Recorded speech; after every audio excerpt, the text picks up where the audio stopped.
by the current bells to join for the concert this evening, and myself, and I'm sure the rest of the past bells are ever so grateful. When was I a member of the Bells? I was lucky enough to be one of the founding members. I can't claim myself to be a founder. It just basically means I was lucky enough to know the people who founded it, and for them to say, well, hey, why don't you join in? I said, yes, please, and I basically hung on as long as I could.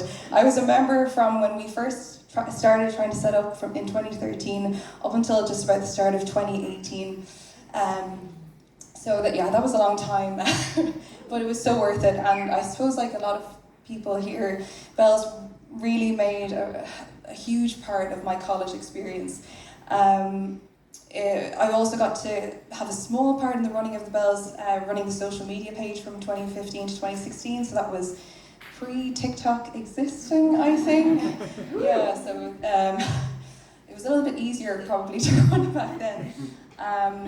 There's a couple of things I want to mention from the from starting off to middle of 2015 as some of the highlights. We had our first ever performance in March of 2014, our first official performance, and that was at International Women's Week.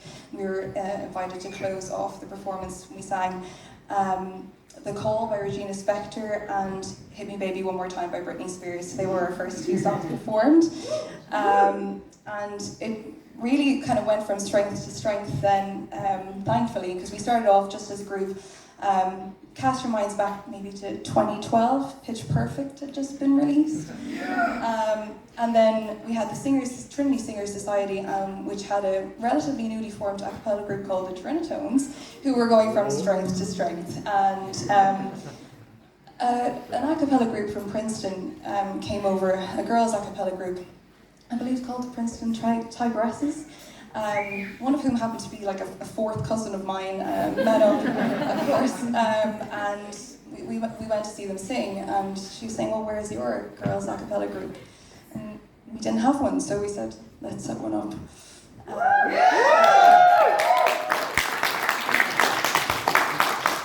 So yeah, it's amazing to think, initially we were just getting together, see if we could get a group of people who were interested, and to get over the awesomeness, the corniness that comes with a cappella, and to go from that to getting formally recognised and being part of Trinity Singers in, I think it was the end of 2015, or middle of 2015, we got first brought into the Trinity Singers group, and to see that it's gone from strength to strength, and it's its own thing and doing amazing. I think some of the highlights from when I was a member. We, of course, you heard Nisha mention that we had the opportunity to perform Electric Picnic. We at one point were hired by Enya to perform as her backing singers in her most recent album. I could go on and on about all the wonderful times we got to perform and sing, but really the highlight of Bells is the friends. This is going to sound corny, but corny is in my surname, so I'm allowed to say it. It's the friends you make along the way and the experiences that you have together, and it's so wonderful to be back and to relive those moments, and I'm glad that you guys are still making them together. So I'm going to stop there and going to introduce the next song for you. So the next song is Take Me to Church, and this will be performed by a soloist, the lovely Eleanor Fox.